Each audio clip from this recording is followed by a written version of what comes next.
பாலாளி ஆளும் மறித்து, பாலாளி மீனாளும் பான்மைத்து அருளுயிர்கள் மாலாளி ஆளும் மறித்து. ஒரு அழகா ஒரு உமை சொல்றார். அருளுயிர்கள் மாலாளி ஆளும் மறித்து, மறித்து மறித்து மீண்டும் மீண்டும் மறித்துன்னு என்னது, மறிச்சு மறிச்சு பேசுறாயான்னு சொல்லுவாங்க. மறுக்கா சொல்றாங்க. மீண்டும் மீண்டும், அது தமிழ் சொல் மருவி வரும்போது மறுக்காம சொல்லுவாங்க. மறித்து மீண்டும் மீண்டும் அருளுயிர்கள் மறித்து மறித்து மாலாளி ஆளும். ஆளின என்னது, கடல். மால்னா மயக்கம். மயக்க கடலிலே கிடக்கிற உயிர்கள் மறித்து மறித்து மீண்டும் மீண்டும் என்ன செய்யும்? நான் அறிந்தேன் சொல்லிக்கிட்டே இருக்கும். என்னதான் சொன்னாலும் சொல்கிற ஆளுக்கும் கிடையாது, கேட்குற ஆளுக்கும் கிடையாது, இல்லையா? நான் சொன்னேன், நான் கேட்டேன் சொல்லிட்டு தானே இருக்கிறோம். மீண்டும் மீண்டும் மாலாளியிலே கிடக்கும், மயக்க கடலில் கிடக்கும். எது? அருள் உயிர்கள். சும்மா உயிர் இல்லை. என்ன உயிர்? அருள் உயிர். அருள் உயிர் என்னது? அருள் வெளியிலே கிடக்கிற உயிர். அருளில் கிடக்கிற உயிர் மீண்டும் மீண்டும் என்ன செஞ்சிட்டு இருக்குது? நான் அறிந்தேன், நான் செய்தேன்னு சொல்லிக்கிட்டே இருக்கு. இது எது போல தெரியுமா? இதுக்கு ஒரு ஓமை சொல்றார். என்ன ஓமை? பார்க்கடல்ல கிடக்கிற மீன் பாலை குடிக்காம அதில் இருக்கிற புழுவை சாப்பிடுது. பார்க்கடல்ல இருக்கிற மீன் என்ன செய்யலாம்? வாயை திறந்தா மட்டும் போதும், அப்படியே பால் உள்ள வந்துடும். அப்படியே இருந்த இடத்துல சாப்பிட்டா போதும். இருந்த இடத்துல இருந்து அப்படியே பாலை சாப்பிடலாம். சாப்பிட்றதுனால குறைஞ்சிட போகுதா? ஒன்றும் கிடையாது. இந்த மீனுக்கு ஆதாரமாக எது இருக்கிறது? பால் கடல். கடல் என்பது அதனுடைய நிறைவையும் செறிவையும் குறித்து நிற்கிறது. அவ்வளவு பெரிய கடலில் ஒரு சிறு மீன் இருந்த இடத்திலேயே உணவு இருக்கிறது. அந்த உணவு அதுக்கு என்னவா இருக்கிறது? ஆதாரமாக இருக்கிறது, அமுதமாக இருக்கிறது, உடலுக்கு ஆரோக்கியத்தை தருவதாக இருக்கிறது. ஆனால் இது என்ன செய்யுது? இந்த பால் கடலில் இருக்கிறவங்க தெரியாம புழுவை தேடி தேடி தேடி தேடி போய் அதை கஷ்டப்பட்டு பிடிச்சி சாப்பிட்டுக்கிட்டு இருக்கு. கஷ்டப்பட்டு போய் பிடிச்சி சாப்பிட்டு கொண்டு. இது போன்றது பார்க்கடலே இருக்கிற மீன் பாலை பருகாமல் புழுக்களை தேடி உண்பது போன்றது. ஞான வெளியில அருளை ஆதாரமாக கொண்டிருக்கிற உயிர்கள் தனக்கு அறிவாக இருக்கிற சிவத்தை அனுபவிக்காம தனக்கு வேறாக கீழாக இருக்கிற உலக போகத்தை தேடி தேடி தேடி போய் கஷ்டப்பட்டு ஈட்டி அனுபவித்து கொண்டிருக்கிறது. அது எளிமையாகவும் கிடைக்கிறது இல்லை. அந்த சுகம், அந்த உலக போகமாவது கொஞ்சம் ஈஸியாக கிடைச்சாலும் பரவாயில்ல. அது எப்படி இருக்குதுங்க? ஒரே போராட்டமாக இருக்குதுங்க. வாழ்கிறதுக்கே ரொம்ப கஷ்டமாக இருக்குது. செல்வத்தை தேடி அலைந்து கொண்டு இருக்கிறோம், இல்லைங்களா? செல்வத்தை தேடி அலைந்து கொண்டு இருக்கிறோம், துன்பப்படுகிறோம், வினைகளை ஈட்டிக்கொண்டு கடுமையாக முயற்சி செய்து கிடைக்கக்கூடிய கீழான பொருளை தேடிக்கொண்டிருக்கிறோம். நமக்கு ஆதாரமாக அறிவுக்கு அறிவாக இருக்கிற சிவத்தை தேட வேண்டியதில்லை, ஓட வேண்டியதில்லை. நாம் அறிவதும் இல்லை, அனுபவிப்பதும் இல்லை. சிவத்தை தேட வேண்டிய அவசியமே இல்லை, இல்லைங்களா? அதான் சித்தர் பாடல் இருக்கா இல்லையா? ஓடி ஓடி உட்கலந்த சோதியை நாடி நாடி நாட்களும் கழிந்து போய் வாடி வாடி வாடி வாடி மாண்டு போன மாந்தர்கள் கோடி கோடி கோடி கோடி எண் நிறைந்த கோடி. உள்ளே இருக்கிறான் பெருமான், அவனை தேடிக்கிட்டு திரியிறான், எங்கெங்கேயோ தேடுகிறான். இங்கே இருக்கிறாரா, அங்கே இருக்கிறாரான்னு தேடிக்கிட்டே இருக்கிறான். உள்ளேயே இருக்கிறான். அதை தெரிவதற்கு தெரியாமல் இவன் எங்கெங்கேயோ தேடிக்கொண்டு இருக்கிறான். ஒரு சித்தர் பாடல் இருக்கிறது. எனவே அருளுயிர்கள் மாலாளியாலும் மறித்து, அது எது போல? பாலாளி மீனாலும் பான்மைத்து, பான்மைத்து போல அருளுயிர்கள் மாலாளியாலும் மறித்து. நமக்கு திருவாசகத்தில் சொல்கிறாரா இல்லையா? மறுத்தனன் யான் உன் அருளை நான் மறுத்தனன். சாமி வந்து என்ன செய்கிறாரு, இந்த புடியா வச்சுக்கையா திருவருளை நான் தருகிறேன்னு சொன்னால் இவன் என்ன சொல்கிறான், வேண்டாம் வேண்டாம், மறுத்தனன் யான் உன் அருளை, அருளை யான் மறுத்தனன். எதனால்? என் அறியாமையினால். என் அறிவில் அறியாமல் இருக்கிறதுனால பெருமானே நீங்கள் அருளை கொடுத்தாலுமே நான் என்ன செய்து கொண்டு இருக்கிறேன், வேண்டாம் சாமி வேண்டாம், எனக்கு இப்போ எனக்கு இது வேண்டாம், இப்போ எனக்கு இது வேண்டாம், என் மணியே வெறுத்து என்னை ஆண்டுகொள், வெறுத்து விட்டுறாதீங்க சாமி, நான் வேண்டான்னு சொல்லுவேன், ஆனால் நீங்கள் விட்டுறாதீங்க. இல்லைங்களா? இது நமக்கு நம்முடைய சிதம்பரம் மும்மணி கோவையில் அழகாக சொல்லுவார். என்ன சொல்லுவார், சாமி எனக்கு உடுப்பதற்கு ஒரு கந்தை ஆடை, உடுப்பதற்கு ஒரு கந்தை ஆடை, உண்பதற்கு ஒரு பழைய சோறு. அது எப்போ?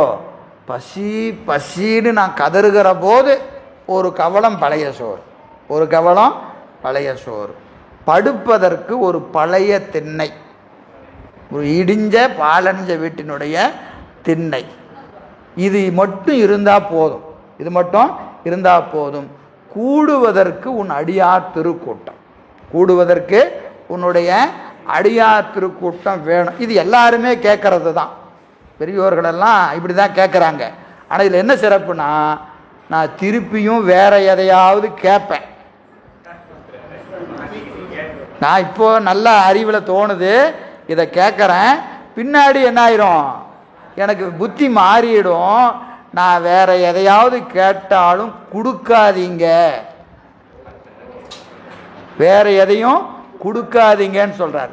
இதில் நம்முடைய சிதம்பரம் மும்மணி கோவை, சிதம்பரம் மும்மணி கோவையில் இதை சொல்கிறார். ஏன் நம்ம அறிவு ஒரு நேரத்தில் ஒரு மாதிரி இருக்காது, சாமி ஏதோ அன்னைக்கு தெரியாமல் கேட்டுட்டேன் அதெல்லாம் அழிச்சிருங்க, இப்போ கேட்குறேன் அப்படின்னு மாற்றி மாற்றி கேட்டுக்கிட்டு இருப்பான். அவர் தெளிவாக சொல்லிடுறார், நான் மறந்து கேட்டாலும் வேற ஒன்றையும் எனக்கு நீங்கள் கொடுக்கக்கூடாது என்று விண்ணப்பம் செய்கிறார். எவ்வளோ ஒரு உறுதிப்பாடு இருக்கணும் பாருங்க.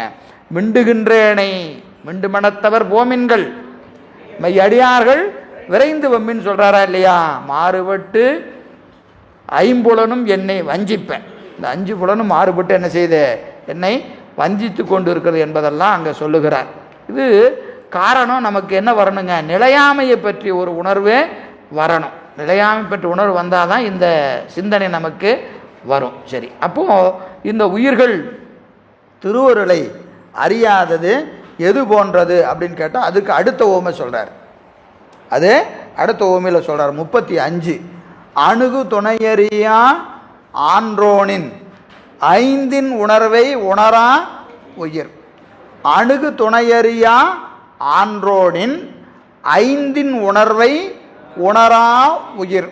ஆன்றோன் என்பதற்கு ஐயா ஆற்றோன் பாடபேதம் இருக்குது, ஆற்றோன் வைத்துக்கொள்ள ஒன்றும் தப்பில்லை. ஆற்றோன், ஆற்றோன் அப்படின்னா வழிப்போக்கன், வழிப்போக்கன், வழிப்போக்கன். நம்ம இப்போ ட்ராவலர் சொல்கிறாங்களா இல்லையா, இப்போல்லாம் அது ஒரு ஃபேமஸ். எது ட்ராவலர்? கைடு இல்லைங்கய்யா, கைடு இல்லை, ஊர் ஊராக போகிறவன், ஊர் ஊராக சுற்றிக்கிட்டே இருப்பான், ஒரு ஊரில் இருக்க மாட்டான், அவன் தான் வழிப்போக்கன். ஆற்றோன் என்பது வழிப்போக்கன். சரியா? அவனுக்கு இப்போ ரயில் பயணம்னு வைத்துக்கொள்ளுங்க. ரயில் பயணம் எங்கே போகிறோம், இங்கேருந்து சென்னை போகிறோம், காசிக்கு. இல்லை இல்லை, நான் உதாரணத்துக்கு காசி சொல்லலை, சென்னை வச்சுங்க, அப்போ தான் உதாரணம் கரெக்டாக மேட்ச் ஆகும். சரியா? உங்களுக்கு ஒரு சாஃப்ட்வேர் கம்பெனியில் இன்டர்வியூ, சாஃப்ட்வேர் கம்பெனியில் இன்டர்வியூ, மாத சம்பளம் 1 லட்சம் ரூபா, 1 லட்ச ரூபா சம்பளம். சென்னையில் போய் ஒரு ஏதோ ஒரு கம்பெனி மைக்ரோசாஃப்ட்டோ ஏதோ ஒன்று வச்சுக்கோங்க, ஏதோ ஒரு கம்பெனியில் இன்டர்வியூ கூப்பிட்ருக்குறாங்க, இன்டர்வியூக்கு கூப்பிட்ருக்குறாங்க. நீங்கள் என்ன பண்ணுறீங்க, ஜோலார்பேட்டையில் ட்ரெயின் புக் பண்ணுறீங்க. ட்ரெயின் புக் பண்ணி போகும்போது இன்டர்வியூக்கு போக எப்படி போவான், நல்லா நீட்டாக ட்ரெஸ் பண்ணி இன் பண்ணி டயெல்லாம் கட்டிக்கிட்டு சம்முன்னு அப்படியே போகும்போதே நீட்டாக போகணும். ஆனால் ஆள் பாதி ஆடை பாதி, போகும்போது அப்படியெல்லாம் போகிறோம். பக்கத்தில் ஒருத்தர் ரொம்ப சிம்பிளாக ரொம்ப சாதாரணமாக ஒருத்தர் பக்கத்தில் ஏசி கோச்சில் உட்காந்துருக்கிறாரு. நமக்கு நம்ம 1 லட்ச ரூபா சம்பளம் வாங்க போகிறோம், 1 லட்ச ரூபா சம்பளம் வாங்க போகிறோம், அவர் ஏதோ சாதாரணமாக உட்காந்துருக்கிறாரியா அப்படின்னு என்ன செய்கிறதில்ல, அவர் திரும்பி கூட பார்க்குறதில்ல, அவர் யாரோ உட்காந்துருக்கிறாரியா அப்படின்ட்டு இங்கேருந்து எவ்வளோ நேரம் போகிறோம், சென்னை எவ்வளோ நேரம், 3.5 மணி நேரம் போயாச்சு. அங்கேருந்து ஒரு டாக்ஸி வச்சு இந்த சாஃப்ட்வேர் கம்பெனிக்கு உள்ளே போயாச்சு. இன்டர்வியூக்கு பார்த்தா ஒரு 100 பேர் உட்காந்துருக்குறாங்க, 100 பேர் உட்காந்துருக்குறாங்க. நம்மளது நீங்கள் ஐயா நீங்கள் 50வது ஆளாக உங்கள் பேர் என்ட்ரி பண்ணியிருக்கோம், வெயிட் பண்ணுங்கள். இன்டர்வியூ ஒவ்வொருத்தருக்கும் 2 நிமிஷம் தான், 2 நிமிஷம் தான் இன்டர்வியூ. ஏன்னா 50 பேருக்கு இன்டர்வியூ பண்ணி செலக்ட் பண்ணி ஆகணும். சரியா? 2 நிமிஷம் டைமு. போனவுடனே 4 கேள்வி கேட்பாங்க, கரெக்டாக பதில் சொல்லி நீங்கள் வெளியே வந்துட வேண்டியதா அப்படின்னு சொல்கிறாங்க. அப்புறம் ஒரு 2 மணி நேரம் வெயிட் பண்ணி உள்ளே போய் பார்த்தா யார் உட்காந்துருக்குறா, 3.5 மணி நேரம் பக்கத்தில் உட்காந்துருந்தால்தான் அங்கே சிஇஓ. 2 நிமிஷத்தில் நாம் அவருக்கு இப்போ ப்ரூவ் பண்ணணும். என்னென்ன எனக்கு எல்லாம் தெரியும், 1 லட்ச ரூபா வேலை, நாம் 1 லட்சம் வேலை கிடைக்கிறதுக்கு முன்னாடியே எனக்கு 1 லட்ச ரூபா சம்பளம், இந்த ஆள்லாம் ஒரு ஆளா அப்படின்னு நினச்சிட்டு போனா அந்த 1 லட்சம் சம்பளம் கொடுக்குறாலே அவர் தான். அவர் ஒன்றுமே தெரியாத மாதிரி சாதாரணமாக உட்காந்துருக்கிறார். இப்போ அடாடா ட்ரெயினில் பக்கத்தில் உட்காந்துருக்கும் போதே நல்லா இருக்கிறீங்களான்னு ஒரு சிரிச்சிருந்தா கூட ஆயிருக்குமே. பக்கத்தில் இருக்கிற ஆள் யாருன்னே தெரியாமல் 3.5 மணி நேரம் ட்ராவல் பண்ணி வந்துட்டுமே, எவ்வளோ பெரிய வாய்ப்பு இல்லைங்களா? இங்கே 100 பேர்த்தில் யாருக்குமே இல்லை அந்த வாய்ப்பு. 100 பேர்த்தில் 99 பேருக்கு அவரோட ஒரு 3 மணி நேரம் செலவு பண்ணக்கூடிய வாய்ப்பு இல்லை. நம்ம பக்கத்துலேயே உட்காந்து விட்டு அடிச்சிட்டோமே அப்படின்னு எப்போ தெரியுது? அங்கே போய் இன்டர்வியூ டேபிள் உட்காரும்போது தான் தெரியுது. டாடா பேசியிருந்தா அப்படி சும்மா கேட்டுருந்துருக்கலாம். எத்தனையோ வாய்ப்பு இருக்கா இல்லையா? எல்லா வாய்ப்பையும் வீணடிச்சிட்டோமே, எல்லா வாய்ப்பையும் வீணடிச்சிட்டோமே அப்படிங்கிற மாதிரி இந்த பாட்டுக்கு பொருள் செய்யணும். டீ சாப்பிடுங்க. அணுகு துணையறியா ஆற்றோனின் 5 உணர்வை உணரா உயிர்.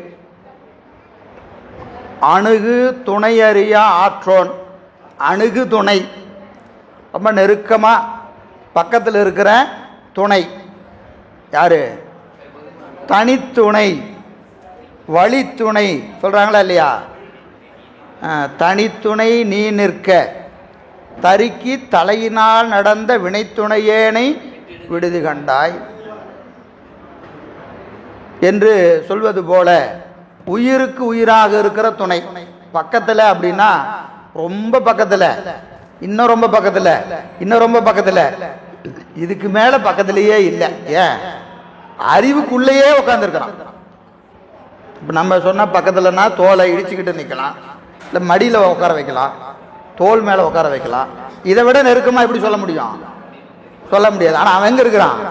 இதெல்லாம் கிடையாதுயா, உள்ளேயே இருக்கிறான், உள்ளேயே இருக்கிறான். அவன் தான் ரொம்ப நெருக்கமாக இருக்கிறவன். உயிர்களுக்கு மிக நெருங்கிய துணை யாரு? பெருமான் தான்.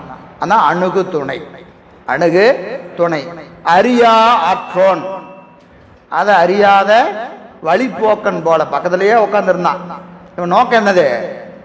இவரை பார்க்கறதுக்கு தான் போயிட்டு இருக்கிறான். இவரை பார்க்கறதுக்கு போயிட்டு இருக்கிறவன் அவர் பக்கத்திலேயே இருக்கிறாருன்னு தெரியாம இருக்கிறான். நாமெல்லாம் அதான் செஞ்சிட்டு இருக்கிறோம். என்ன செஞ்சிட்டு இருக்கோம்? பெருமானை தேடிக்கொண்டு இருக்கிறோம். பூசை பண்ணி அவரை எங்க போய் திருவண்ணாமலையில் போய் பார்க்கணும், சிதம்பரத்தில் போய் பார்க்கணும், அங்க போய் பார்க்கணும், இங்க போய் பார்க்கணும், எல்லாம் பார்க்கணும். எங்கேயா இருக்கிறாரு? இங்க இருக்கிறார். இன்னொரு நல்ல சொல்றது சரியா தப்பான்னு கூட எனக்கு தெரியல. தலையாத்திரை போவோம், தலையாத்திரை போவோம், அவசர அவசரமா பூசையை செஞ்சுட்டு அவசர அவசரமா பூசையை செஞ்சுட்டு எங்க போவோம்? என்னையா பண்ற? பூசை பண்ற. சரி, யாரை போய் பார்க்க போற? பெருமான. இங்க யாரையா பார்த்துட்டு இருக்கிறப்போ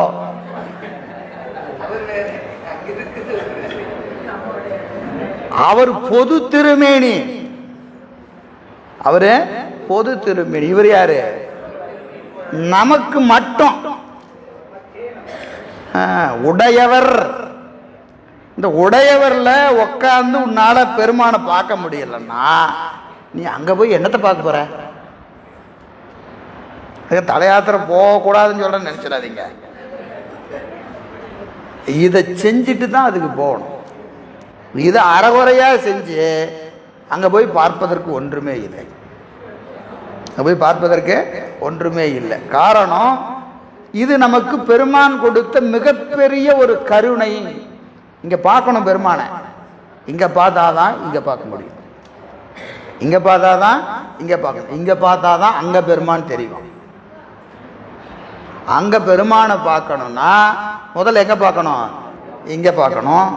இங்கே பார்த்தாதான் இங்கே பார்க்க முடியும், இங்கே பார்த்தாதான் அங்கே பார்க்கணும். நாடும் நகரமும் நத்திரு கோயிலும் தேடி திரிந்து சிவபெருமான் என்று பாடுமின், பாடி பணிமின், பணிந்த பின் எல்லாம் தேடி தேடி தேடி தேடி இங்கே இருக்கிறாரு அங்கே இருக்காரு பார்த்தா எல்லாம் சுற்றி அடித்து ஒரு தெளிவு வரும். தெளிந்த பின் எங்க இருக்கிறான்? கூடிய நெஞ்சத்து கோயிலாய் கொண்டனே, இங்கே தாயா இருக்கிறான். இது தெரியாமல் அங்கெல்லாம் போனோமே. அங்கே போகணும், பார்க்கணும். யாரை பார்க்கணும்? இங்கே இருக்கிற பெருமானை அங்கே பார்க்கணும். இங்கேயே பார்க்கலன்னா அங்கே போய் எதை பார்ப்பீங்க? இங்கே பார்க்க தெரியணுமா இல்லையா? பார்க்க தெரியணுமா இல்லையா? அப்போ பார்ப்பதுக்கு என்ன முக்கியம்? இங்கே பார்க்கணும். இங்கே பார்த்தாதான் இங்கே பார்க்க முடியும், இங்கே பார்த்தாதான் அங்கே பெருமான் தெரியும். அங்கே பெருமான் தெரியும். நமக்கு அப்படியே ரிவேர்ஸ், நம்ம அங்கே தேடிக்கிட்டு இருக்கிறோம். அங்கே தேடி மூர்த்தியை வணங்கி கொண்டிருக்கிறோம், மூர்த்திமானை பார்ப்பதில்லை, மூர்த்திமான பார்ப்பதில்லை. இப்போ சரியையாளருக்கு அது பொருந்தும். சரியையாளருக்கு அது தப்பான காரியம் இல்லை, அது யாருக்குரியது? சரியையாளருக்கு அது பொருந்தும். கிரியையாளருக்கு விதி வேற, யோகத்தில் இருப்பவர்களுக்கு விதி வேற, ஞானத்தில் இருப்பவர்களுக்கு விதி வேற. இப்போ அது விதியெல்லாம் சிவஞான சித்தியாரில் போய் பார்க்கணும். இந்த விதியெல்லாம் சொல்கிறார் சிவஞான சித்தியாரில் 12ஆம் நூற்பால இந்த விதியை சொல்கிறார். திருக்கோயில் உள்ளிருக்கும் திருமேனி தன்னையே சிவன் எனவே கொண்டார்க்கு சிவன் உறைவன் ஆங்கே. திருக்கோயில் இருக்கிற திருமேனி தான் சிவபெருமான். திருக்கோயில் இருக்கிற திருமேனி தான் சிவபெருமான் என்று யாரெல்லாம் திருமேனியை சிவமாக பார்க்கிறார்களோ சிவபெருமான் அவர்களுக்கு அந்த திருமேனியாகவே காட்சி கொடுப்பான். திருக்கோயில் உள்ளிருக்கும் திருமேனி தன்னையே சிவம் எனவே கொண்டார்க்கு சிவன் உறைவன் ஆங்கே. மந்திரத்தால் உருக்கோடி என நினைக்கும் அவர்க்கும். இந்த சிவபெருமான் மந்திர வடிவானவன். உங்களுக்கு திருமேனி சிவபெருமான் கிடையாது, அது ஒரு குறி. இந்த சிவலிங்க திருமேனி என்பது ஒரு குறி. அங்க சிவம் எப்படி இருக்குது? மந்திர வடிவில் இருக்கு. 12 வருஷத்துக்கு ஒரு தடவை என்ன பண்றாங்க? குடமுழுக்கு பண்றாங்களா இல்லையா? 12 வருஷம் ஆச்சுன்னா சக்தி குறைஞ்சிருமாட்டிருக்கு, ஆகமத்தில் இருக்கு. அப்போ அந்த பெருமான் அந்த திருமேனியில் எப்படி இருக்கிறான்? மந்திர வடிவிலே சிவபெருமான் இருக்கிறான். யாரு? கிரியாளர். கிரியாளர் அந்த வடிவமா பார்க்காம அந்த வடிவத்துக்குள்ள பெருமான் எப்படி இருக்கிறான்? மந்திர வடிவில் இருக்கிறான் அப்படின்னு நினைச்சா சிவபெருமான் மந்திர வடிவிலே காட்சி கொடுப்பான். நீங்க திருமேனி தான் சிவபெருமான் வணங்கினா திருமேனியா காட்சி கொடுப்பான். மந்திரம் தான் சிவபெருமான் வணங்கினா மந்திரமா காட்சி கொடுப்பான். இங்க இருக்கிற பெருமான் தான் அங்க இருக்கிறான், அப்படி பார்த்தா யோகி. இங்க இருக்கிற பெருமான் தான் அங்க இருக்கிறான்னு பார்த்தா அவன் யாரு? யோகி. அவனுக்கு இங்க எதை பார்த்தானோ அங்க அதான் காட்சி கொடுப்பான். இது யோகிக்குரியது. எங்கும் இருக்கிற சிவம் எனக்குள்ளும் இருக்கிறது, அங்கும் இருக்கிறதுன்னு பார்ப்பவன் ஞானி. இப்போ ஒன்றுக்கு ஒன்று என்ன ஆகிறது? அருள் கூடிக்கொண்டே போகும். நீங்க திருமேனியை வணங்கினா ஒரு பயன், மந்திர வடிவில் வணங்கினா ஒரு பயன், இங்கு இருப்பவன் தான் அங்கு இருக்கிறான்னு வணங்கினா ஒரு பயன், எங்கும் இருக்கிற பெருமான் எனக்குள்ளும் இருக்கிறான் அந்த திருமேனியிலும் இருக்கிறான்னு வணங்கினா அது ஒரு பயன். இப்போ இது படிமுறையில் நம்ம அறிவு என்ன ஆகணும்? வளரணும். இப்போ எடுத்தோடனே நம்ம தலையாத்திரை, இப்போ நீங்கள் சொன்னீங்களா நான் பண்ண தப்பான அப்படிலாம் இல்லை. இது ஒரு நிலை. அடுத்த நிலைக்கு போகணும்னா என்ன செய்யணும்? கிரியாளராக மாறணும். அடுத்த நிலை யோகத்துக்கு போகணும், அடுத்தது ஞானத்துக்கு போகணும். அப்போ அந்த திருமேனியை காணுகிற போது உங்களுக்கு பரிணாம வளர்ச்சி அறிவுல வளரணும். திருமேனி ஒரே திருமேனி தான், அண்ணாமலையார் தான். அண்ணாமலையாரை நாம பார்த்தது வேற, ஞானசம்பந்தர் பார்த்தது வேற. அவங்க பார்த்த நிலை வேற, நாமெல்லாம் யார் சரியாளராக நின்று திருமேனி தான் சிவபெருமான் என்று வணங்குகிறோம். இப்போ நம்மளை என்ன ஆயிடுறோம்? சரியையாளர். அப்போ பயன் என்னவா இருக்கும்? அவருக்கு விளைந்த பயன் நமக்கு விளையாது. அந்த பயன் வேற, இந்த பயன் வேற. சரியா? எனவே பெருமானை முதல்ல எங்க பார்க்கணும்? இங்க பார்க்கணும். இப்போ அங்க பார்க்கறது ஒரு நிலை, இங்க பார்க்கறது ஒரு நிலை, இங்க பார்க்கறது ஒரு நிலை. எங்கும் இருக்கிற பெருமான் இங்கும் இருக்கிறான், அங்கும் இருக்கிறான் பார்ப்பது நாலாவது நிலை. ஞானிக்கு உரியது, ஞானிக்கே உரியது. அப்போ அந்த பெருமான அறிவுக்கு அறிவா பார்க்கிற தன்மை நமக்கு வரணும்னா சரியை, கிரியை, யோகம், ஞானம் என்று ஒவ்வொரு நிலையா அந்த உரிய மந்திரங்கள் உபதேசமாக பெற்று தீக்கை பெற்று அதற்குரிய சாதனைகளை செய்து கொண்டே வந்தால் அந்த மந்திரங்கள் நம்ம அறிவில் அந்த முதிர்ச்சியை, பக்குவ முதிர்ச்சியை கொஞ்சம் கொஞ்சமா கொடுக்கும். அதாங்க சொல்றாரு, அந்த உயிர் துணையாக இருக்கிற அந்த பெருமானை அறியா எது? ஆற்றோன் வழிபோக்கன் போல, வழிபோக்கன் போல ஐந்தின் என்பது 5 பொறிகள் வழியாக உலகத்தை அனுபவிக்கின்ற உயிர்கள். 5 உயிர் இருக்கா இல்லையா? 5 உயிர் என்பது 5 கருவிகள் வழியாக உலகத்தை அறிகிற உயிர்கள். உலகத்தை அறிகிற உயிர்கள் எதை அறியாது? உணர்வை உணரா. உணர்வு என்பது இங்க திருவருளை உணராது. 5 பொறிகள் வழியாக உலகத்தை அனுபவிச்சுட்டு இருக்கிற வரைக்கும் திருவருளை இந்த உயிர்கள் உணராது. எது போல? பக்கத்துல உட்கார்ந்து இருந்தவனை அறியாம தேடிக்கிட்டு இருக்கிறவன் மாதிரி. இந்த திருவருளை தான் நாம் தேடிக்கிட்டு இருக்கிறோம். ஆனா திருவருள் எங்க இருக்கிறது? நம் கூடவே, நமக்குள்ளேயே இருக்கிறது. நமக்கு உடனாய் இருக்கிற திருவருளை இந்த உயிர்கள் உணராது. எது வரைக்கும்? பொறிகள் வழியாக உலகத்தை அனுபவிச்சுட்டு இருக்கிற வரைக்கும், உலக அனுபவம் நிகழ்கிற வரைக்கும் திருவருளை நம்மால் உணர முடியாது. அப்ப நாமெல்லாம் உணர முடியாதா? எவ்வளவு பொறிகள் வழியாக உலகத்தை அனுபவிக்கிறது குறையுதோ அவ்வளவு திருவருளை உணரலாம். இது 1% குறைச்சா இது 1% கூடும், இது 10% குறைஞ்சா இது 10% கூடும். அந்த பர்சன்டேஜுக்கெல்லாம் மீட்ரு கிடையாது. நீங்க அனுபவத்தில் பார்த்துக்க வேண்டியதுதான். யாராருக்கு எவ்வளவு உவர்ப்பு, உலக உவர்ப்பு வந்திருக்கிறது என்பதை நாம அறிந்து கொள்ள வேண்டியது தான். வானநாடனே வணித்துணை மருந்தேன்னு சொல்றாரா இல்லையா? சரி, எனவே அந்த வகையில் அந்த உயிராய் இருக்கிற அந்த திருவருளை அறியாததற்கு இன்னொரு ஓமை சொல்றார் 36ல். தரையை அறியாது தாமே திரிவர் புறையை உணரா புவி. தரையை உணராது தாமே திரிவர் புறையை உணரா புவி. தரை என்பதற்கு தரித்தலால் தரை. தரித்தல் என்னது? தாங்கிறது. தாங்குவதனாலதான் அதுக்கு தரையினே பேர். எதை தாங்குகிறது? எல்லாத்தையும் தாங்குது. நீங்க பாத்தீங்கன்னா ஒரு கட்டடம் தரை தான் தாங்குது, ஒரு வண்டி, நம்மள எல்லாமே எது தாங்குகிறது?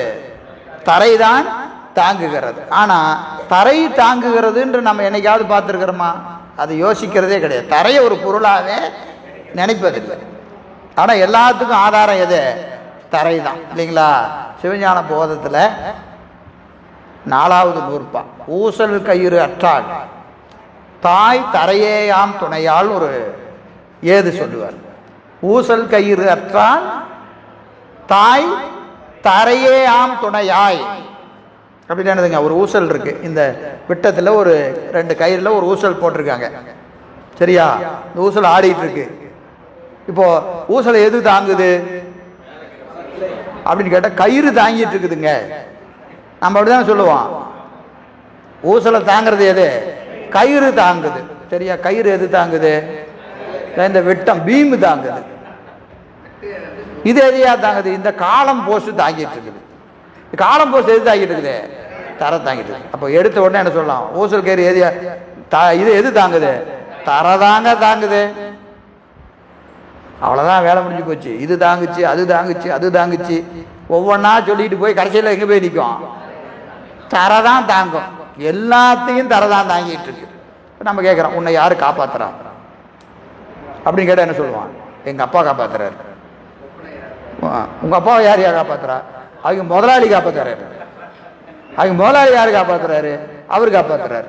அவரை யாரு காப்பாத்துறாரு? அவரு கடைசியில் எங்கே போனாலும் கடைசியாக எல்லாத்தையும் பெருமான் தான் காப்பாத்துறான். ஆனால் நமக்கு பெருமான் தெரிய மாட்டான். நம்ம என்ன சொல்லுவோம்?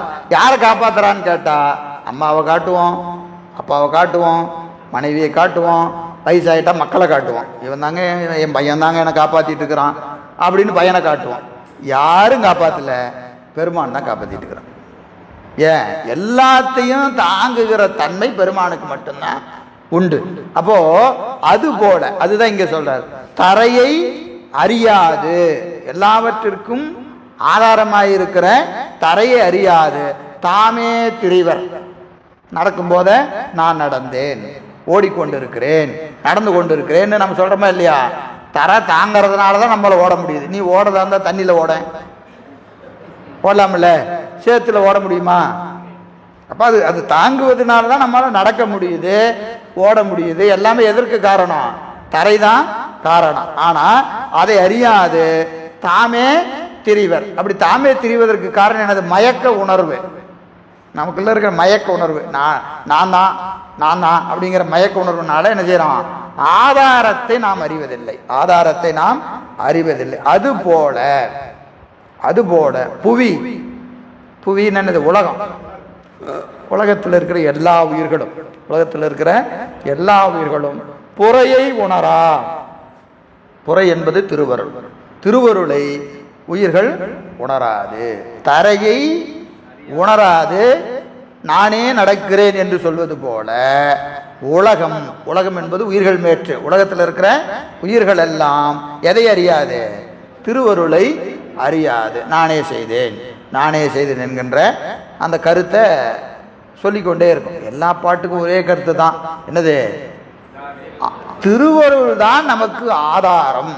திருவருள் தான் நமக்கு ஆதாரம். அதை பல வகையா சொல்றார். காரணம் என்னது? எப்படி சொன்னாலும் கடைசியில நான் தான் செஞ்சேன்னு சொல்ல போறீங்க இல்லையா? அது உண்மைதான். ஆனாலும் என்னது? ஒரு செய்தியை பல வகையில சொல்ல வேண்டியது ஞானிகளுடைய கடப்பாடு. ஏதாவது ஒரு செய்தி ஏதோ ஒரு விதத்துல போய் அவர்களை மனசை போய் தைக்காதா என்பது போலதான் இங்கே அமைந்திருக்கிறது. அடுத்த பாடல் பாருங்க. மலை கெடுத்தோர், மண் கெடுத்தோர், வான் கெடுத்தோர், ஞானம் தலைகெடுத்தோர் தற்கேடர் தான். மலை மேல நின்று மலையை வெட்டுறது, ஆகாயத்திலிருந்து ஆகாயத்தை பழிக்கிறது, அப்புறம் மண் மீது இருந்து கொண்டு மண்ணை தேடுபவர் போல.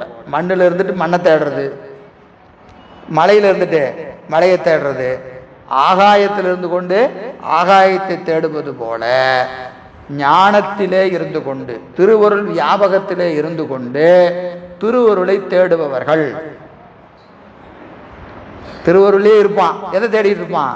திருவருளை தேடிக்கொண்டு இருப்பான். அவர்கள் யாரு? தற்கேடர். அதுக்கு மேல உனக்கு உன்னை விட கேடு வேற யாரும் செய்ய முடியாது. நம்மளை கெடுத்தது யாருன்னு கேட்டா என்ன செய்வோம்? அவன் கெடுத்தான், இவன் கெடுத்தான், அவனோட சேர்ந்து நான் கெட்டு போனேன், இவனோட சேர்ந்து கெட்டு போனேன். நம்மை கெடுப்பதற்கு நம்மை தவிர வேற ஆளே தேவையில்லை. ஏன்னா ஞானத்தில் இருந்து கொண்டே, திருவருளிலே இருந்து கொண்டே நாம் எதை செஞ்சுட்டு இருக்கிறோம்? திருவருளை தேடிக்கொண்டு இருக்கிறோம். அப்ப இதை விட உயிருக்கு ஒரு கொடுமையான விஷயம் எதுவுமே இல்லை. நீங்க யோசிச்சு பாருங்க. இப்ப பூஜை பண்ணணும் அப்படின்னா நம்ம பூஜை பண்றதுக்கு இதனால நான் பூஜை பண்ணல, அதனால பூஜை பண்ணல அப்படின்னு நம்ம காரணம் சொல்லிக்கிட்டே இருப்போம். ஒரு 4 நாள் கதவை சாத்தி வீட்டுக்குள்ள உட்கார்ந்துக்க, ஜன்னல் வழியா டெய்லியும் சாப்பாடு கொடுத்துட்றேன். ஜன்னல் வழியாக சாப்பாடு கொடுத்துட்றேன். ஃபோனை என் கையில் கொடுத்துரு, ஃபோனை என் கையில் கொடுத்துரு. 3 வேளை சாப்பாடு உனக்கு ஜன்னலில் கொடுத்துட்றேன். நீ யாரையும் பார்க்காத, பேசாத. பூசை பண்ணிடுவியா? பண்ணிடுவியா? எங்கெங்க பண்ணுறது? பூசை பண்ணலான்னு உட்காந்தா ஒரு மாதிரி இருக்குதுங்க. ஏன் அப்படியெல்லாம் பூசை பண்ணிட முடியாது. நம்ம என்ன சொல்லுவோம், நான் பூசையில் உட்காந்தா தான் அவர் வந்தார், இவர் வந்தாருமா, அவரெல்லாம் வள்ளினா பூசை பண்ணிடுவியா அப்படின்னா அதெல்லாம் புண்ணியம் வேணும். சிவபுண்ணியம் இருந்தால் தான் பூசை பண்ண முடியும். சிவபுண்ணியம் இல்லாமல் நம்ம என்ன செய்ய முடியாது, பூசை பண்ணவே முடியாது. அதுக்கு நம்ம என்ன செஞ்சுட்டு இருக்கிறோம், காரணத்தை வெளியே தேடிக்கிட்டு இருக்கிறோம். இவர்னால தான், அவர்னால தான் அப்படின்னு காரணத்தை தேடிக்கொண்டு இருக்கிறோம். ஒருத்தரும் காரணம் கிடையாது, நம்ம செஞ்ச வினை தான் காரணம். அது மட்டும் சரியாக இருந்ததுன்னா ஒருத்தரும் நமக்கு இடைஞ்சலே பண்ண மாட்டாங்க, இடைஞ்சலே பண்ண மாட்டாங்க இல்லைங்களா? அதுபோல தற்கேடர், தற்கேடர்னு அது தமக்கு தாமே கேடு செய்பவர். எது? திருவருளிலே இருந்து கொண்டு திருவருளை தேடுதல் என்பது மலையிலே இருந்து மலையை தேடுவது போல, தரையிலே இருந்து தரையை தேடுவது போல, ஆகாயத்திலே இருந்து ஆகாயத்தை தேடுவது போல உயிருக்கு நாம் செய்கிற மிகப்பெரிய கேடு, மிகப்பெரிய கேடு என்று சொல்லுகிறார். அடுத்த பாடல் பாருங்க. அப்படி திருவருளை நாம் அறியலைன்னா என்ன ஆகும் அப்படின்னா அடுத்த பாடல் கெடுத்தோர் என்பது அறியாமை, தேடுவது தான் கெடுத்தோன்னா அப்படின்னு சொல்லலாம். மலையில இருந்துட்டு மலையை வெட்டுறது, மரத்து மேல இருந்துட்டு நுனி மரத்துல இருந்து அடிக்கலையை வெட்டுறது, அப்படி கூட சொல்லலாம். அது இப்போ பல வகையா பொருள் இருக்கிறது. இங்கே தேடுபவர் தான். ஏன்னா இப்போ அருளை நாம கெடுக்க முடியாது. இங்க அதை சொன்னீங்கன்னா அருளை கெடுக்கணுமா இல்லையா? அருளை நாம எங்க போய் கெடுக்கிறது? அது பொருந்தாது. அதனால இங்க தேடுபவர் என்பது பொருத்தமா இருக்கும். 38 வெள்ளத்து நாவற்றி எங்கும் விடிந்து இருளாம் கள்ளத்தலைவர் கடல். இந்த பேரை அழகா நமக்கு கிரீடமா வைக்கிறார். நமக்கு ஒரு கிரீடம் இருக்குது. என்னது? கள்ளத்தலைவர். நம்மள தலைவர்னு சொன்னா நல்லா இருக்கும், ஆனா அதுக்கு முன்னாடி மறைஞ்சிருக்குது, அதனால அது கள்ளம். ஐயா இப்படி சொல்லக்கூடாது, பெருமான் தலைவர் அப்படி பொத்தாம் போதுமா சொல்லிடக்கூடாது இல்லையா? கள்ளத்தலைவர், கள்ளத்தலைமை. அதாவது நமக்கு அந்த திருக்குறள் அழகா சொல்லுவார். என்ன அப்படின்னு கேட்டீங்கன்னா, சிறப்பில்லாத ஒருவரை சிறப்புடையவர் என்று பேசக்கூடிய சொற்கள் எல்லாம் புகழ் சொற்கள் அல்ல, புகழ் சொற்கள் அல்ல என்று பரிமேலழகர் உரை செய்வார். பொருளல்லவற்றை பொருள் என்று கருதும் மருளலாம் மானாச்சிறப்பு என்கின்ற குரல்ல நினைக்கிறேன், எனக்கு குரல் டக்குன்னு ஞாபகம் வரல. எனவே அந்த வகையில் சிறப்புகள் இல்லாத ஒருவரை சிறந்தவர் என்று சொல்வது எப்படி பொருத்தமுடையது அன்றோ அது போன்றது நம்மை முதன்மையாக கருதி நிற்கின்ற எண்ணம். ஆனால் இந்த எண்ணம் யாருக்கு இருக்கு அப்படின்னு கேட்டா முதல்ல நம்ம பேர் தான் முன்னாடி வரணும். இந்த ஏப்பா இந்த தற்பெருமை உடையவன் யாரு அப்படி 10 பேரை எழுதுன்னு சொன்னா முதல் பேரா நம்ம பேரை எழுதணும், நம்ம பேரை எழுதணும். அப்படி வந்தாதான் நமக்கு இருக்கிற கேடை நாம் அறிந்திருக்கிறோம்னு அர்த்தம். நம்ம எழுதுன்னு சொன்னா கடைசியா கூட நம்ம பேரை எழுத மாட்டோம், கடைசியா கூட நம்ம பேரை என்னது வருது, எழுதுறதுக்கு மனசு வராது, மனசு வராது. ஆனா உண்மை அது அல்ல, உண்மை அது அல்ல. எனவே அந்த கள்ளத்தலைவர் இதை கொண்டு கடைசி 100வது பாட்டிலையும் வச்சிருக்கிறார். இந்த திருவருட்பயன் ஆகிய நூலின் பயன் என்ன என்பதற்கு கடைசியா என்னன்னு சொல்லி முடிக்கிறாரு, கள்ளத்தலைவர் என்று முடிக்கிறார்.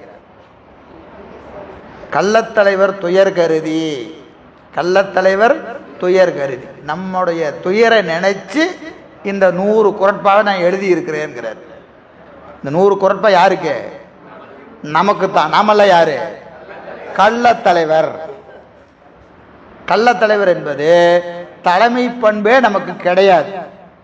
ஆனா நம்ம என்ன செஞ்சுட்டு இருக்கிறோம், எல்லா பண்பும் எனக்கு தான் இருக்கு அப்படின்னு நினைத்து கொண்டு இருக்கிறோமா இல்லையா? அதுதான் கள்ளத்தலைமை.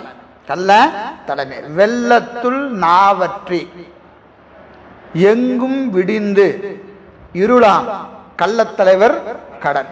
கள்ளத்தலைவராகிய அகர்த்தா என்று எழுதுவார். கர்த்தா செய்பவன், அகர்த்தா செய்ய முடியாதவன். நம்மளால எதையாவது செய்ய முடியுமா? ஒண்ணுமே செய்ய முடியாது. நமக்கென்று சுதந்திரம் கிடையாது. சுதந்திரம் நமக்கு ஒருபோதும் கிடையாது. அப்போ நான் நினைச்சதெல்லாம் நடக்குதுன்னா வினை செய்வதை நாம் நினைத்து கொண்டு இருக்கிறோம். அது கூடினாதான் என்ன செய்ய முடியும்? நம்மளால நினைச்சதை செய்ய முடியும். அப்போ நடக்கிறத நம்ம நினைச்சேன்னு வேணா வச்சுக்கலாம், நினைச்சது நடக்காது. சரிங்களா? எனவே அந்த அகர்த்தாவாகிய உயிர்கள் கடன், கள்ளத்தலைவர் கடன். அது என்ன அப்படின்னு கேட்டா வெள்ளத்துள் நாவற்றி. வெள்ளத்துள் நாவற்றி நடு ஆத்துல நிற்கிறான். வெள்ளம், வெள்ளம் என்பதற்கு புது புனல் மிகுதியாக வருகிற புனல். இப்போ வெள்ளம் வந்துருச்சுன்னா என்ன அர்த்தம்? புது தண்ணி, அதுக்கு பேர் தான் வெள்ளம்னு பேர் இல்லைங்களா? புதிய வெள்ளம், புதிய தண்ணி கபு கபுன்னு வருது. இன்னொன்று அதிகமாக வந்தால் வெள்ளம்னு பேர். இப்போ வெள்ளம் என்ற சொல்லுக்கு ரெண்டு கருத்து இருக்கிறது. ஒன்று புதிய புனல், இன்னொன்று மிகுதியான புனல். மிகுதியான புனல். இந்த வெள்ளம் என்பது திருவருளுக்கு அடை. திருவருள் எப்படி இருக்கும்? புதிது புதிதாக இருக்கும். இந்த அனுபவிச்சா அடுத்த நிமிஷம் வேற மாதிரி இருக்கும், அடுத்த நிமிஷம் வேற மாதிரி இருக்கும். அப்போ புதிது புதிதாக தோன்றுவது திருவருள். அப்புறம் வருகிற போது எப்படி வருமா? அப்படியே குபு குபு குபு குபுன்னு வரும். எப்பங்க வரும்? பின்னாடி இருக்கிற 6வது அதிகாரத்திலிருந்து இருக்கிற மாதிரி இருந்தா வரும். சிறப்பு அதிகாரம் 6லிருந்து 5 வரைக்கும் பொது, 6லிருந்து சிறப்பு. அப்படி நிற்கின்ற பக்குவ ஆன்மாக்களுக்கு திருவருள் எப்படி வரும்? பெருக்கெடுத்து வரும், பெருக்கெடுத்து வரும். திருவாசகத்தில் சொல்றாரா இல்லைங்களா? என்னது? அந்த மாமரத்தை வேறறுத்து கொண்டு செல்கிறது எது? நீர், வெள்ள நீர். அந்த கருணையாகிய வெள்ளம் என்ன செய்கிறதுங்க? மாமரத்தை பக்கத்தில் அந்த கரையில் இருக்கிற வேறுபறித்து நிற்கிற மரங்களை எல்லாம் என்ன செய்துங்களாம்? அப்படியே பிடுங்கிட்டு போகுதான். திருவாசகத்தில் சொல்றாரா இல்லையா? எங்க சொல்றாரு? யோசிச்சு சொல்லுங்க. அந்த வேறுபறித்து இருப்பது வினை. வினையில் அப்படியே மாமரம் என்ன செய்யுது? அப்படியே பிடிச்சிக்கிட்டு நிற்குது. திருவருள் வெள்ளம் வந்தோடனே என்ன செய்யுதுங்களாம்? வேரோட பிடுங்குதான். எதை இத்தனை பிறவியில நம்ம சேர்த்து வச்ச வினையெல்லாம் ஒரு சாய் அப்படியே சாட்சி அடிச்சு தூக்கிட்டு போகுதான். அதுதான் வெள்ளம் என்பது. திருவருள் வெள்ளம், திருவருள் வெள்ளம். ஆனந்த வெள்ளத்து அழுந்துமோர் ஆறுயிர் ஈருரு கொண்டும்பர். ஆனந்த வெள்ளம், வற்றாது முற்றாது இவ்வடின. ஆனந்தத்தை சொல்லும் போது என்ன சொல்லுவாரு? வெள்ளம் என்று சொல்லுவார். நீங்க இன்னொன்று போனீங்கன்னா நெஞ்சுபிடு தூது, நெஞ்சுபிடு தூது. அதுல 2வது தசாங்கம்னு வச்சிருப்பார். தசாங்கம் என்னது? 10 அங்கம். பெருமானுக்குரிய 10 அங்கம். ஒரு அரசன் சொன்னா அவனுக்கு 10 அங்கம் இருக்கும். என்ன இருக்கும்? வெண்கொற்ற கொடை, குதிரை, யானை, ஆறு, அந்த செங்கோல், கொடி, குதிரை, இப்படி 10 பொருள் அரசனுக்குரிய அடையாளம். இவர் யாரு? 224 கோணத்துக்கு அரசர். இவருக்கு 10 சொல்லணுமா இல்லையா? அதுல 2வது தசாங்கத்துல 2வது அங்கம் ஆனந்தமாகிய ஆறுன்னு எழுதுவார். ஆனந்தமாகிய ஆறு அப்படின்னு எழுதுவார். அந்த ஆறு எப்படி வரும்னு போய் எதுங்கள பாருங்க. நெஞ்சுபிடு தூதுவார் ரொம்ப விரிவாக அழகா எழுதியிருப்பார். அப்படியே அடிச்சு தோசம் பண்ணிட்டு போகுது. எது? நம்ம செஞ்ச வினையெல்லாம் அடிச்சு தோசம் பண்ணிட்டு போகும். எப்படி போகுங்கிறத நெஞ்சுபிடு தூதுல எழுதியிருக்கிறார். அப்புறம் சிவஞானமாகிய யானைன்னு எழுதுவார். இங்க ஒரு யானை, பட்டத்து யானை இருக்கா இல்லையா? அது மாதிரி பெருமானுக்கு எது யானை? சிவஞானம்.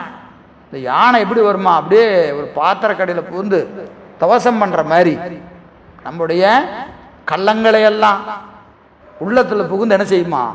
எல்லாம் அடிச்சு தோசம் பண்ணுமா. எது? சிவஞானமாகிய யானை என்று அந்த 10 அங்கம் எழுதுவார். ரொம்ப அருமையா இருக்கும் நெஞ்சுபிடு தூதுல. பேராற்றலாகிய குதிரை, அருளாகிய மாலை, சிவஞானமாகிய யானை, ஆனந்தமாகிய ஆறு, என்று ஞானிகள் அறிவிலே முழங்குகிற முரசு. முரசு அடிக்குதா இல்லையா? அந்த முரசு சத்தம் எங்க இருக்கு? ஞானி அறிவில கேட்குமா? நமக்கெல்லாம் அந்த முரசு கேட்காது.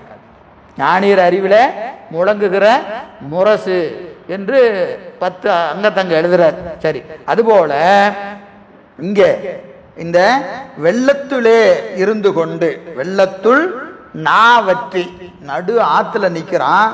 தண்ணி எப்படி வருது? திரண்டு வருகிறது. தாகமா இருக்குதுங்கிறான். இவனுக்கு என்ன தெரியல? தண்ணிக்குள்ளேயே நிக்கிறோம், புது அருமையான தண்ணி, அப்படியே எடுத்து குடிச்சா வேலை முடிஞ்சு போச்சு. இவனுக்கு என்ன செஞ்சுட்டு இருக்கிறான்? தண்ணி கிடைக்குமா தண்ணி கிடைக்குமா நடு ஆத்துல நின்று தேடிக்கிட்டு இருக்கிறான் தண்ணிய. இது ஒரு ஓமை. வெள்ளத்திலே இருந்து நாவற்றி இருத்தல், நாக்கு வறண்டு போய் இருக்கிறது. இன்னொன்று, எங்கும் விடிந்து, எங்கும் விடிந்து இருளாம். இன்னொருத்த என்ன செய்யறான்? சூரியன் வந்து விடிஞ்சிருச்சு, இவனுக்கு இருட்டா இருக்கு. அப்படின்னு அர்த்தம், கண்ணை ஏதோ மறைச்சிருக்குதுன்னு அர்த்தம். ஒன்று கருப்பு கண்ணாடி போட்டிருக்கலாம், இல்லை படலை மறைச்சிருக்கலாம், ஏதாவது ஒன்று செய்திருக்கலாம். அப்போ விடிந்தும் இருளாம், விடிந்தும் இருளாம். இது பசு ஞானம் பாச ஞானம் என்று உரை செய்கிறார்கள். பசு ஞானம் பாச ஞானம் கொஞ்சம் நுட்பமான செய்தி, புதிய மாணவர்கள் வாங்க முடியுமான்னு தெரியல. ஞானம் என்னென்ன, எத்தனை ஞானம்? பசு ஞானம், பாச ஞானம், பதிஞானம். அது விட்டுருக்கு, இந்த 3 வச்சுக்குவோம். பாச ஞானம், பசு ஞானம், பதிஞானம். இன்னும் நிறைய ஞானம் இருக்கு, இப்ப தேவை இந்த 3 தான். சரியா? சரி, பாச ஞானம் கருவிகளால் அறிவது பாச ஞானம். பசு ஞானம்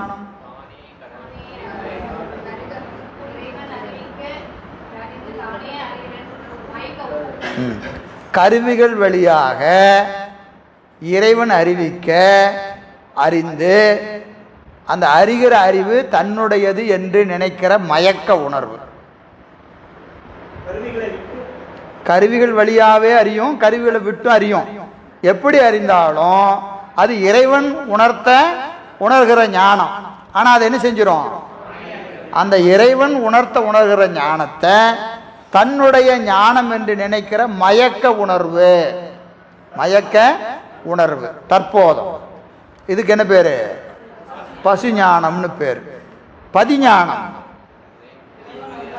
இறைவன் அறிவிக்க இறைவனே அறிவிக்கின்றான், எனக்கு அறிவென்ற ஒன்று இல்லை, இது இறைவனது திருவருள் என்று உணர்கிற ஞானத்திற்கு என்ன பேரு? பதிஞானம்னு பேர். இப்ப பாருங்க, கருவிகள் வழியா அறிஞ்சாலும் இறைவன் தான் உணர்த்துறான், கருவிகளை விட்டு அறிந்தாலும் இறைவன் தான் உணர்த்துகிறான். அப்ப ஞானம்னு சொன்னாவே இறைவன் கொடுப்பது தான். நமக்கு அறிவுல ஏதாவது விளங்குச்சுன்னா அது பெருமான் கொடுத்தது. அதுக்கு மேல இல்லைங்க அப்படிங்க இப்படிங்க பூசி மொழிகை எல்லாம் பேசவே கூடாது.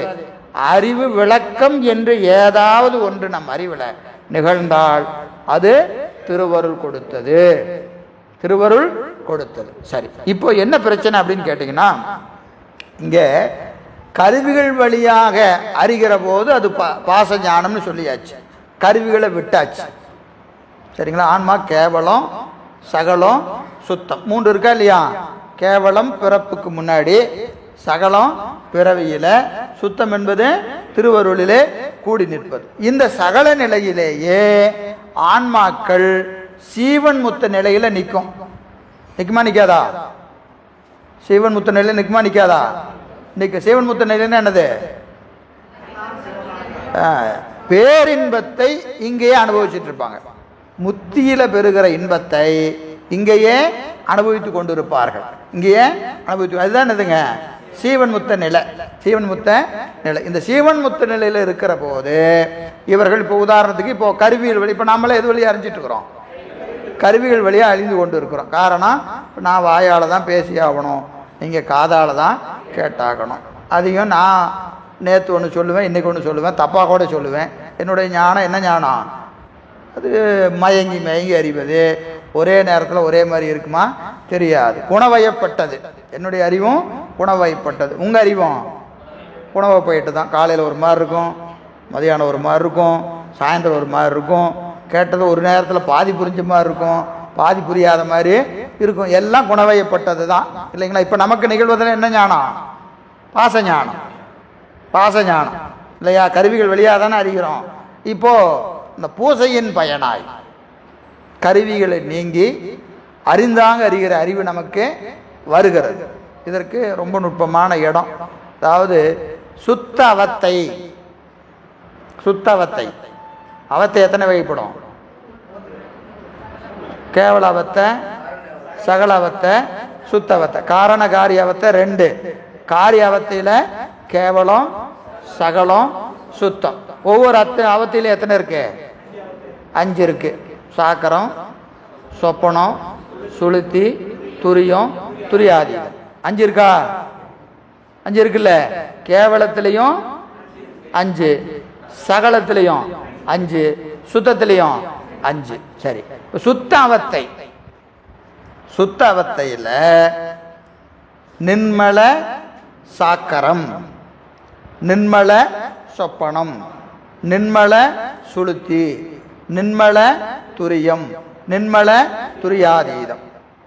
இதெல்லாம் புதுசாக வந்தவங்களுக்கு நடத்தலை நினைக்க வேண்டாம், பின்னாடி பார்ப்போம். எந்த செய்தியுமே ஒரு தடவை கேட்டால் புரியாது. சரியா? பல முறை கேட்கணும். அந்த பலமுறைக்கு இது ஒரு முறைன்னு வைத்துக்கொள்ளுங்க. முன்னாடி படித்தவங்களுக்கு ஓரளவுக்கு தெரிஞ்சிருக்கும். சரியா? இந்த நின்மல அவத்தையில், சுத்த அவத்தையில் 5 பகுதி இருக்கிறது. சரிங்களா? நின்மல சாக்கரம், நின்மல சொப்பனம், நின்மல துரியம், சுளுத்தி, நின்மல துரியம், நின்மல துரியாதீதம். இங்கே ரொம்ப முக்கியமான இடம் என்னன்னு கேட்டிங்கன்னா சுளுத்தி. நின்மல சுளுத்தி. இந்த சுளுத்தியில் என்ன நிகழும்னு கேட்டிங்கன்னா, இப்போ நம்ம இதெல்லாம் எங்கே நிகழும் சார்னு கேட்காதீங்க. பூசையில் நிகழும்.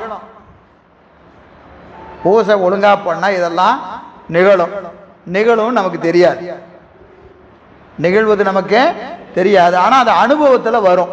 அனுபவத்தில் வரும். இப்போ நின்மல சாக்கரம் சொப்பனம் 2ஐயும் கருவி கரணங்களை விடுறது. கருவி கரணங்களை விட்டுட்டா சுளுத்தியில் இதுக்கு ஒரு பெரிய பிரமிப்பு வருமா? ஒரு பிரமிப்பு வரும். கருவிகளை விட்டோன்னே இதுக்கு என்ன வரும்?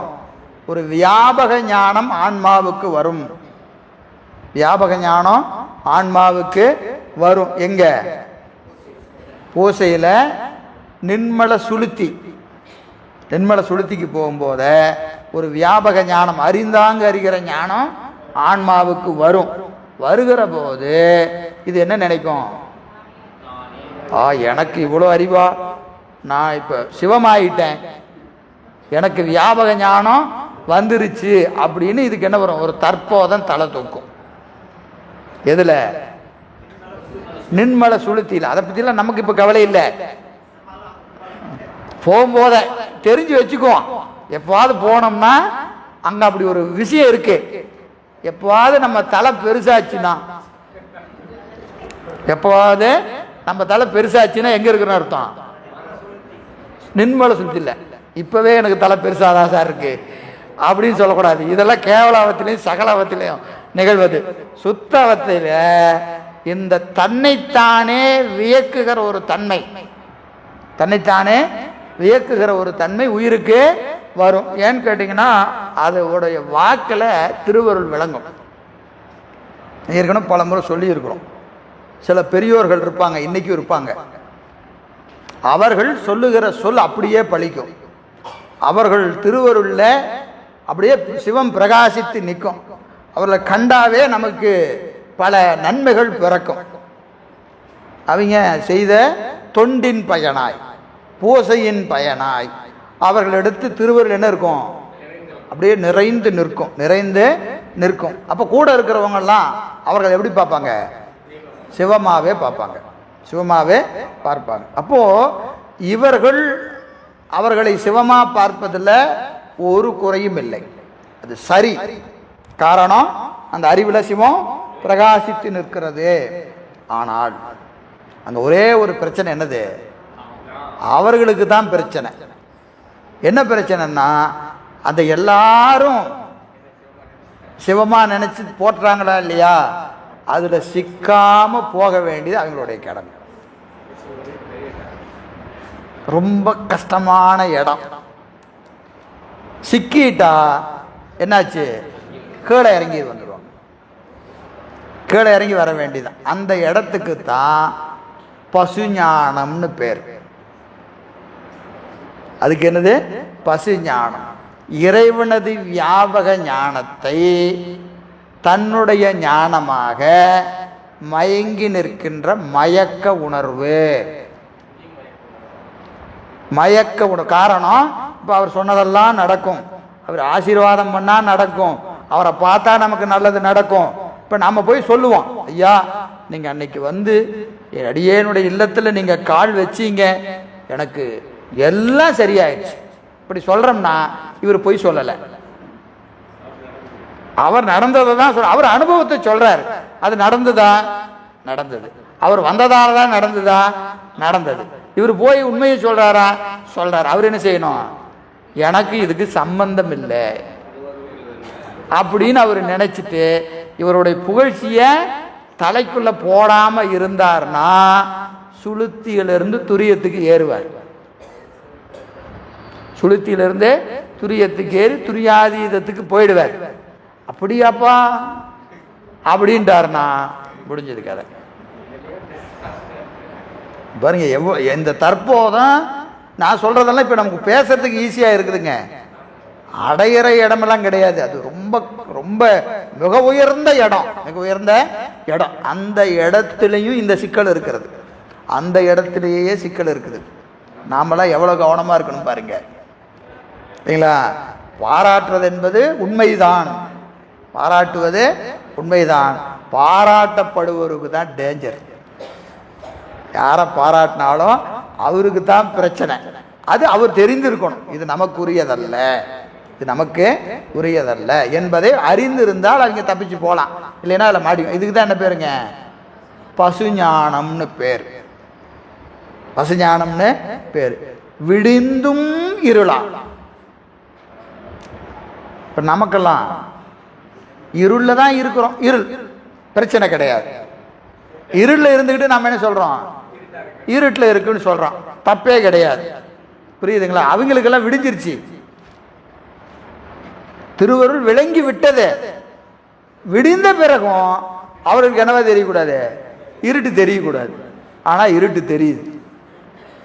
புரியுதுங்களா? அந்த அந்த இடம் ரொம்ப நுட்பமான இடம். வெள்ளத்துள் நாவற்றி நாம் நிற்கிறது. வெள்ளத்துள் நாவற்றி எங்க? திருவருளையே இருக்கிறோம், தாகமாக இருக்குதுன்னு சொல்கிறோம், திருவருளை அறியாமல் இருக்கிறோம். இதெல்லாம் நம்ம நிலை. திருவருளையே இருந்து திருவருளை அறியாது நிற்பது நம்மை போன்ற அபக்குவர், பக்குவம் இல்லாத உயிர்கள் அப்படி இருக்கும். சிலர், கோடியில் ஒரு ஆள், அவர்களுக்கு விடிஞ்சிருச்சு.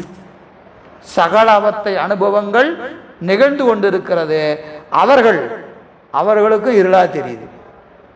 ஏன்? நம்ம பாச ஞானத்தில் இருக்கிறோம், அவர்கள் பசி ஞானத்தில் இருக்கிறாங்க. அப்ப விடிந்த பிறகு விடிஞ்சிருச்சியா அப்படின்னு சொல்றவங்கெல்லாம் பதிஞானத்தில் இருக்கிறவங்க. பதிஞானத்தில் இருக்கு. வெள்ளத்துள் நாவற்றி எங்கும் விடிந்து இருளாம். இந்த ரெண்டு பேர் யாரு? கள்ளத்தலைவர். திருவருளை புரியாதவங்களும் திருவருள் விளங்கி புரியாதவங்களும். நமக்கு திருவருள் விளங்கவே இல்லை, புரியல. அவர்களுக்கு விளங்கியும் புரியல, விளங்கியும் புரியல. ரெண்டு பேர் யாரு? கள்ளத்தலைவர்.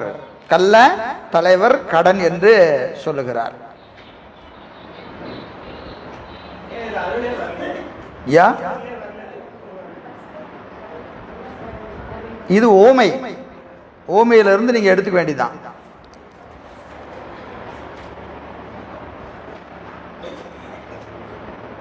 திருவருள் மறைஞ்சிருக்கு. யாருக்கு? ரெண்டு பேர்த்துக்கும். அதனால பாட்டிலையும் மறைஞ்சிருக்கு. பரப்பமைந்து கேட்மேன்